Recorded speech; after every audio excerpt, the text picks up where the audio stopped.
It's videoing? Yeah. All right. Sorry, everybody. My son was learning, and he bumped, and I've done the same thing. He bumped the phone, and it shut off. And I was gonna try to put this back together and reduplicate it, but I don't have time for that right now. So here's the old bad wheel bearing. I mean, it's really bad. Like I said, there was a cap on this, a plastic cap. They had the ABS pickup and the wires to it. I had to knock that off in order for this to fit in the hole. Well, the new one, which is non-ABS, my car doesn't have ABS, thank goodness, because I'm in the snow belt of Ohio. Now this one will fit right in. So this is just grease I have in here. I literally packed it with grease to try to preserve these wheel bearings, because it was late at night. I couldn't make it to the store. I need my car for work. So what I do for the new wheel bearing, like I said, this is all grease. I had to clean all this off. It was full of that white oxidation. It took me, I think, 30 to 40 minutes to clean it off. So what I do is I like to put new high temp. This is just for me. It's not for you guys. I do this. I always like to put grease on the new part that's going to be exposed to the weather. Helps it come back off. For me, this for the 30 plus years I've been doing this, and this is the way I've seen other I call them old time mechanics doing. Worked on the 60s, 70s, and 80s cars. You know, back in the fun days, especially 80s, when they decided to start experimenting with computers on these cars. Make sure that your dust plate is in good condition. Again, on the contact surface, I'm trying to preserve it, even though it looks like it's pretty preserved. And plus, this will help it to stick on the car, except this one's not. So now, these wheel bearings can't go on like that. It's got to go on like this. And there's no top and bottom, left to right. But what's nice is the manufacturer beveled these corners so that you can get them off.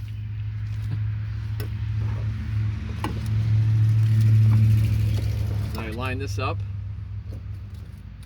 and if you had ABS, this is where you would make sure that your ABS is coming out over on this side over here. I think it is, yeah, it comes out here on the top. Here's the bolts. They still have the grease from last time right here, and because that was so caked with that white oxidation, these took forever to come out. So I always start one first by hand, and you can do this whole job without using air tools or battery powered tools. But like I said in the beginning of the video, I'm recovering from an injury from my other job, my business, and I haven't done much with my car business because I'm busy with the other business, which pays a lot more money and there's less liability.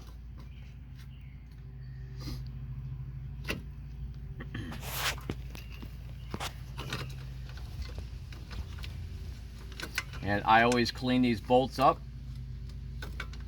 and I lube them. In certain situations with the cars, well, I actually put the Loctite back on instead of doing the reverse by putting anti-seize or wheel bearing grease. This is not one of those cases. I have never, in all the years I've worked on cars, had a wheel bearing mounting bolt or an axle nut, which this doesn't have, back off or loosen up at all. I think when I was 16, I had a lug nuts loosen up on my car because I snugged them and got distracted and forgot to tighten them down. All right, I'm gonna try to do this quick. Oops. All right. So what I did, like before last time, these are 10 millimeter or 3/8, not 10 millimeter. I recommend a deep 3/8 socket, but I don't have that. Turn my gun down to 1. Reverse, tighten, use these access holes, and then you're on the bolt, right? Yeah. Okay. Start the first one just a little bit. Even though this one is everything started by hand, I'm just trying to demonstrate the proper way. Go down the line.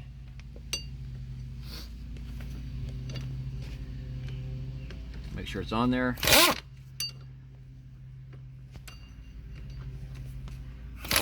Now this last one, I'm gonna zip it in. I've got about set the gun set on the lowest setting. It's not really a star pattern you can do on this.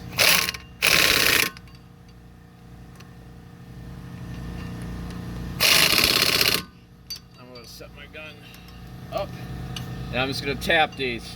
I'm not sure what the torque setting is, but like I said, these are small bolts. There's enough clamping force here. I'm probably gonna estimate these a little about I don't know what foot-pounds I'm gonna use. What I'm doing here as far as the foot-pounds. I'm not using a torque wrench. Just give them a little hit on them.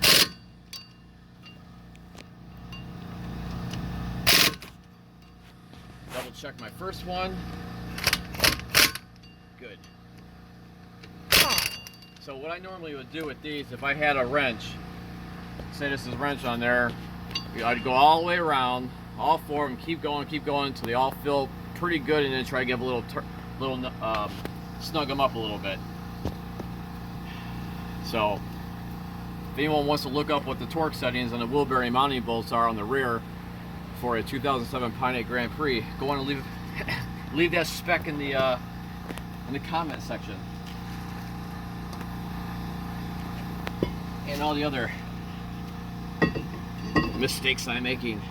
Now normally I would blow all this off, but now I got my daughter videoing, and I'd get all the grease off, because you don't want to put grease all over your brakes. I mean, that's horrible to do that. Like, why would somebody do that, you know?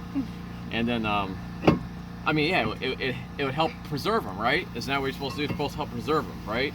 Wait, hold on, I missed the backside. There we go. Yeah. There we go. Okay, let's make sure that's on there, nice and greasy, huh? If I had some oil, I could squirt oil on the brake pads, or that little grease pack they give you. Isn't that for the brake pads? I've seen people put it on the brake pads. All right, so look, see how easy that went on, because I greased this up. Here again, here's the mounting bolts that were Loctite.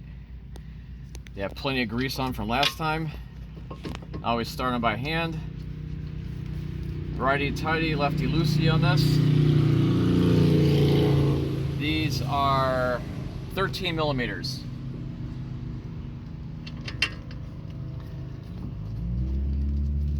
Or half inch. I think they're 13. I used 13. 13 fitted fine, no problem. Didn't have any issues. All right.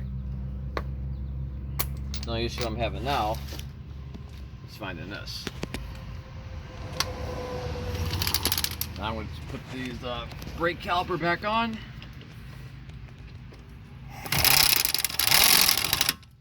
Go up here. I like to use the impact swivels just so they can get into this tight spot like this.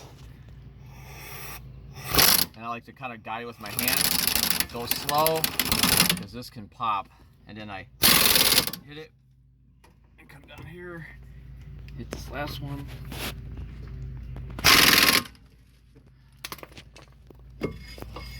Wheel bearing job is done. I'm going to put the tire back on. You guys can stop the video if you want, but I'm going to go on and put the tire on, or the wheel. You may have to back up just a little bit. All right, you're good.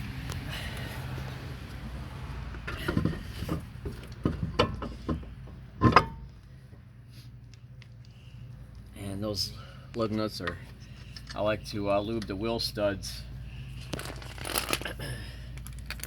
I'm just trying to be in a hurry on this one.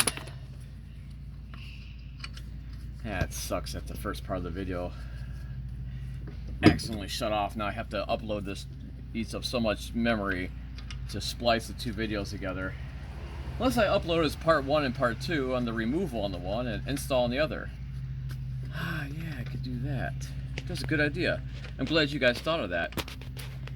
That's what we'll do. So I start these by hand, and then my son did put the other ones on, but I'll do these.